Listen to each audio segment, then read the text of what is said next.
Уважаемые браты и сестры у Христе, у свете сучасным, где мы живем, вельми моцна, вельми хутка развиваются технологии, якія развиваються для того, каб служити чоловіку. Але інше питання ще, як, у яких метах чоловік гэта так само використовує. Був такий час, що десь вже на Заході були сотові телефони. І хтось з нас, коли їхав на Захід, бачив, що ось у людей є сотовий телефон, що вони можуть користатися, розмовляти. Тепер уже так само і у нас є сотові телефони. І часом у дітей так само сотові телефони. У дітей часом дорожче і ліпше, ніж у дорослих людей, хоч вони на їх ще не заробили. Я колись, як був у Італії, один з наших братів, який разом со мною учився на курсі, тепер у Італії він так само у Римі викладає на університеті, розмовляв з іншим братом праз комп'ютер, і ось каже, що це безплатно, за це не треба платити. Тоді це був скайп. Я думаю, як добре, ось у них вже є така можливість, у нас вже є і така, і много інших можливостей ми маємо так само. Коли я був у Сполучених Штатах, там вельми часто люди користалися навігацією. І я собі думав, от як добре людям, куди треба приїхати, під саму хату під'їжджаєш. І у нас вже це все є. У нас, воно приходить часом трошки пізніше. Живемо у світі сучасним, де ми можемо нечто казати, і застанеться твій голос. Мы можем нечто казать, нечто робить, и застанется так само твой образ. Але что дотычить справ Божьих, то у Бога сродки застаются такие самые. Я не один раз на похованиях особливо казал, что вот отходит от нас близкий человек. Мы туди не можемо написати письма, там нема почти.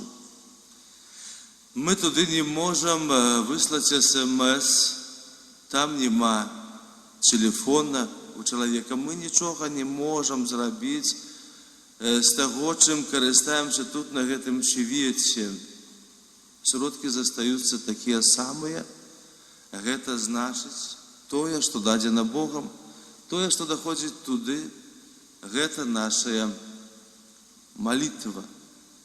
І ось є такі сродки, такі Бог дає, і інших не буде. І вельми важно, каб ми з їх умели користати, каб ми були вдячні, каб ми їх цінили, любили, з гэтага так само користали. Я однойче був на зустрічі, там приїхали некі люди, я занадто не ведаю, найхудший належали до церкви православної, і ось був там один офіцер на розмові гэтай, на зустрічі, це вже потім приватна була зустріча, і він, такий дивний чоловік, він каже, молитва Отче наш, так як була дадена, Христом тепер уже не дійничає, що молитва Отче наш стратила моць. Ну, взяв цю молитву, переробив там і сказав по-своєму. Напевно, гэта не мае сенсу. Чоловік не повинен Бога поправляти. Нам часом так само здається, що ось, а може Бог чого не убачив добре, а може Бог чого добре не дочув. Що Бог добре бачить, що Бог добре чує, і тобі так само ще може підказати, коли ти гэта послухаєш. Тільки Бог Вельмі часта гэта робіць не так, як чалавек. Чалавек часам ведаю, не ведаю, але настырна змушае іншага чалавека нешта рабіць. Бог гэта робіць заўсёды вельмі делікатна адносна чалавека. Бог не змушае чалавека, Бог чалавеку прапануе. Таксама, як Христос прыйшоў на гэты свет вельмі ціха, вельмі спакойна, вельмі так делікатна. Каму трэба, тыя убачылі.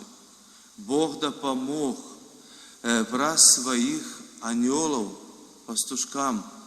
Бог таксама дапамог і тым, хто шукаў Езуса Христа, нованароджанага збаўцу Месію. Бог дапамог таксама і каралям.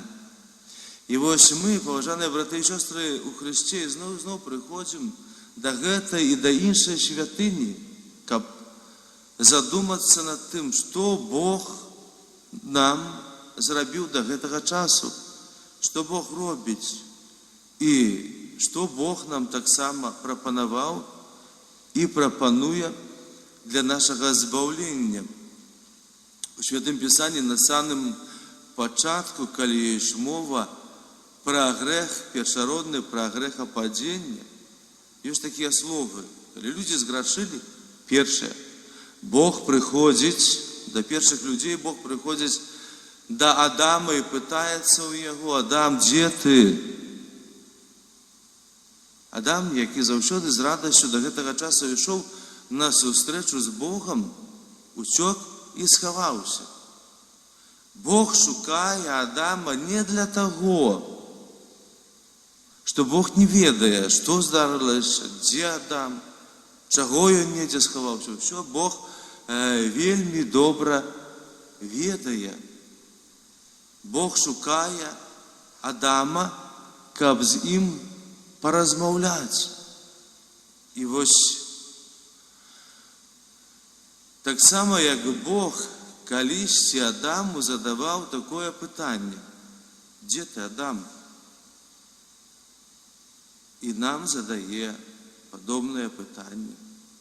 Задае на пачатку таксама гэтых рэкалекцый такое пытанне: дзе я, дзе ты, дзе мы, дзе вы, дзе ты находзішся, чалавек?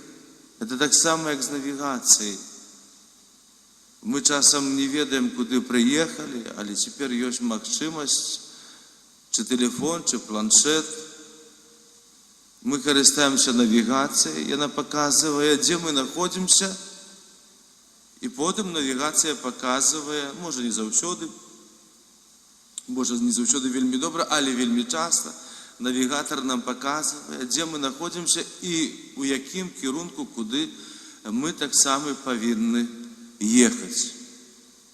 Бог заўсёды пытаецца чалавека: дзе ты? Гэтае пытанне чалавек таксама павінен ставіць самому сабе. Мы гэта робім на пачатку рэкалекцыі, дзе мы знаходзімся. Ёсць у нас таксама на Беларусі такія групы неокатехумінальныя. І вось на працягу якогось часу яны збіраюцца, робяцца спецыяльныя сустрэчы такія, катэхезы. І у адной з катэхез ёсць мова аб тым, як Бог вывеў людзей з дому, з няволі, з Егіпту. І потым, пасля таго, як гэтая катэхеза адбылася, той, хто праводзіць гэту катэхезу, катэхіст, выходзіць да людзей. Выходзіць да людзей і пытаецца ў чалавека: вось у тваім жыцці, як ты думаеш, дзе ты знаходзішся? Дзе ты знаходзішся? Чи ты знаходзішся ў Егіпце, у сваіх там справах, клопатах, у сваіх грахах? Чи ти вже збираєшся вийти з Єгипту, значить, зі своїх справ, клопотів, грахов? Чи ти, може, знаходишся у дорозі перед морем Червоним? Може, ти вже пройшов це море Червоне? Може, ти знаходишся у пустині? Можа, уже хутка радасць прайшла ад таго, што ты свабодны чалавек і ўдзячнасць Богу. Можа, ты уже цяпер наракаеш, будучы на пустыні, забыўшыся пра дабрыню Бога, што нема мяса, нема вады, нема хлеба, а навошта Бог вывеў нас з Егіпту, каб нас загубіць на пустыні. Можа быць, ты уже знаходзішся блізка Іордану, а можа, ты ўжо Іордан перайшоў і прыйшоў у тую зямлю, якую Бог таксама абяцаў. Вось і нам, паважаныя браты і сёстры ў Хрысце, недрэнна было б сёння нават падумаць, задумацца і паставіць сабе пытанне, дзе я знаходжуся. Гэтае пытанне асабіста перад сабой і для сябе згодна з праўдаю, не перад іншым чалавекам. Бо перад іншым захочацца пахваліцца, і кажацца, што я ўжо вельмі далёка зайшоў, я ўжо тут блізка святой зямлі, абяцанай зямлі, перад сабой. Як рахунак сумлення на пачатку зрабіць, што ў мяне за жыццё і дзе я знаходжуся. І сапраўды я такі святы, як часам мне здаецца. Дапамогай таксама для гэтага будзе малітва, каб лепей задумацца над сваім жыццём, дзе я, каб таксама зрабіць добры рахунак сумлення. Вельмі важнай будзе малітва. Гэта вельмі важны такі, вельмі добры сродак, які Бог дае. Як маліцца? Часам пытаюцца людзі. Можна маліцца таксама сваімі словамі, але ёсць малітоўнікі.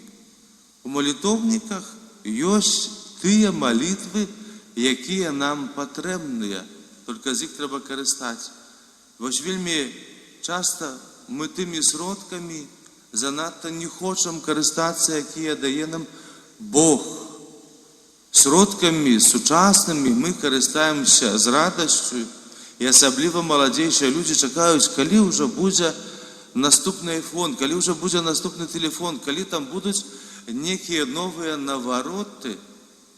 Што ж датычыць малітвы, то яна будзе заўсёды такая, якая была.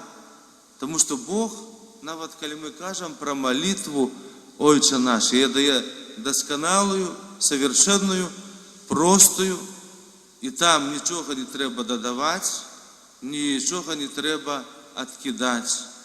Усё, што ёсць у гэтай малітве для нас вельмі патрэбна. Нават сам пачатак гэтай малітвы. Калі пытаюцца ў Хрыста навучыць нас маліцца, ён кажа, маліцеся так, Ойча наш, і далей. Нават первыя словы малітвы кажуць для нас, што Бог з'яўляецца для нас кімсьці вельмі блізкім, з'яўляецца айцом, нашым айцом, не маім айцом.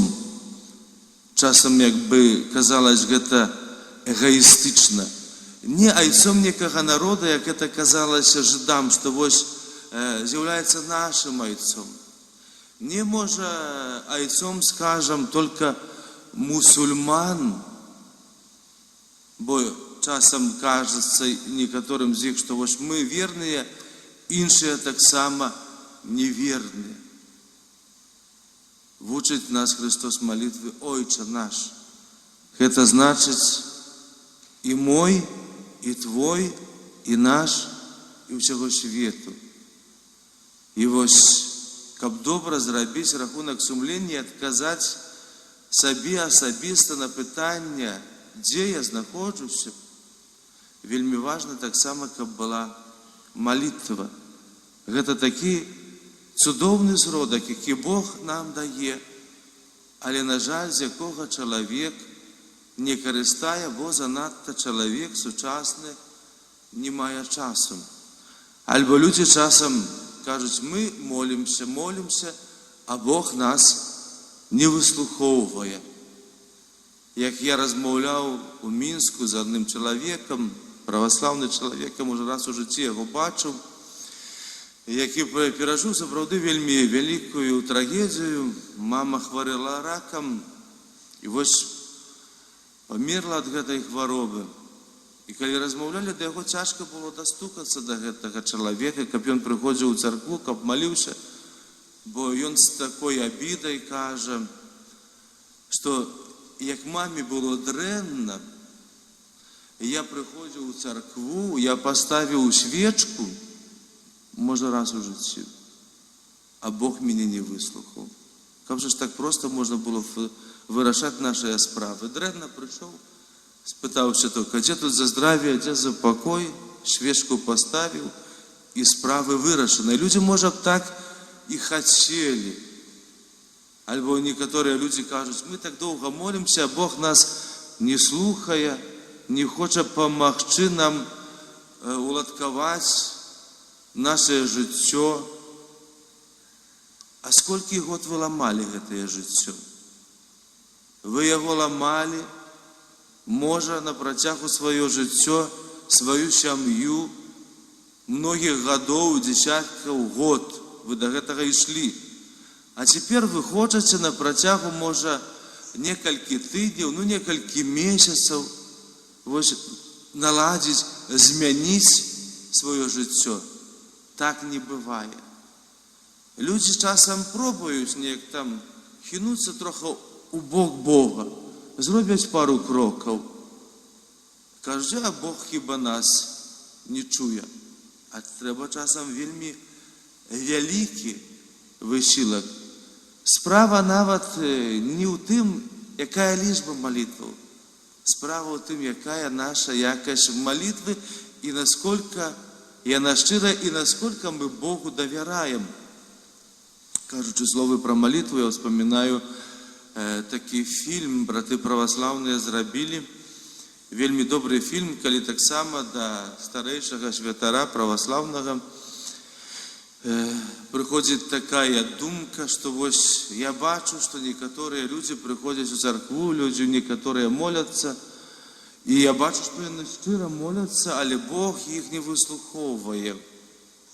І тоді до цього святара приходить ангел, і святар з ним розмовляє, що я бачу своїх парафіянів, і вони некоторые так щиро моляться, але проблеми їх у житті не скончилися, Бог їх не вислуховує. Чому так? І коли не було набоженства у церкві, ангел каже йому, йдемо, настоятель, я тобі покажу, як моляться твої парафіяни. Там на початку співав хор, були там духовні в цьому хорі, і один духовний, який співав, думає собі, от чому я не головний соліст у цьому хорі? Я ж не горе співаю, чим інший, а от я ж не головний, каже ангел, от бачиш, не? Підходить так само до жінки і послухає, як вона заховується, що думає. А вона так думає, звісно, гети убралася, так пригожа, намалювалася, так файно, звісно. І я ж мужик займає таку посаду, я мужик заробляє такі гроші, як мій мужик заробляв би, так я ще більш з густом, напевно, і намалювалася, і убралася. Чув? Добре. Потім йдуть далі, стоїть там бізнесмен, десь ці свічки ставить, і думає, яку мені машину купити? Чи Мерседес, чи Ладу? Хочеться Мерседес. Вельми добра машина. Але налоговая спитається, откуль гроші? А Лада, занадто не хочеться мені машину купляти. Тут не будуть занадто питатися, яку ж машину мені купити? Думає, це чоловік, прийшовши у церкву. І ось потім десь там, на початку церкви, у порозі, молиться дитя, дівчинка, І тоді каже до настоятеля ангел: от послухай, а як молиться гэтае дзіця? Якія думкі ў яе? Што просіць? Да чаго імкнецца? І гэтае дзіця моліцца і просіць: Боже, Ты ведаеш, што ў нашай сям'і ўсё непроста, Ты ведаеш, што ў майго папы вялікія праблемы з алкаголем, праз гэта вялікія праблемы з працай, праз гэта вялікія праблемы таксама ў адносінах. І моліцца і просіць, каб Бог дапамог бацьку змяніцца, каб дапамог стаць лепшым, тому што алкаголь вельмі часта чалавека забівае, чалавек дэградуе, і чалавек вельмі часта прыносіць вялікую шкоду сабе і сваім блізкім. І вось анёл таксама паказвае і кажа: а з усіх малітваў, якія тут ты пачуў у царкве, для Бога найбліжэйшая і наймілейшая тая, якая выйшла ад гэтага дзіцяці. Бо дзіця не думае пра сябе, не думае там пра моду, не думае пра некае багацце, пра новую машыну. Дзіця думае пра блізкага чалавека, які страдае, церпіць, і ўся сям'я церпіць і страдае таксама разам з ім. На пачатку рэкалекцыі, паважаныя браты і сёстры ў Хрысце, сапраўды вельмі важна, каб, зрабіўшы рахунак сумлення, мы задумаліся над тым,